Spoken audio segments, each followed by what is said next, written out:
भाई सारे भाइयों Ram Ram. Study revolution YouTube channel पर आपका स्वागत है।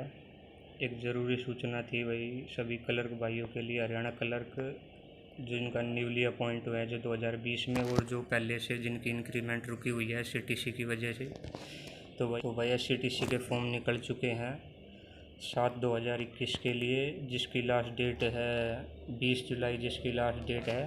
तो भाई जल्द से जल्द अप्लाई कर दे। और जिस भी भाई को एससीटीसी से रिलेटेड कोई भी डाउट है, जैसे कि फ़ीस क्या है इसकी, किस किस को छूट मिलेगी, क्या सर्टिफिकेट होना ज़रूरी है, किस तरह का टेस्ट आएगा, सिलेबस क्या है एससीटीसी का, और फर्स्ट इंक्रीमेंट कब मिलेगा, एससीटीसी में फॉर्म किस तरह से फिल करना है, तो उसके लिए डिस्क्रिप्शन में एक लिंक दिया है, उस वीडियो को आप देख लेना। और भाई फॉर्म को जल्द से जल्द अप्लाई कर दो, क्योंकि एक वीक के लिए पोर्टल खुला है, ताकि भाइयों को टाइम से जुलाई में जिनका भी इंक्रीमेंट लगना था वो मिल सके, डिले ना हो ज़्यादा।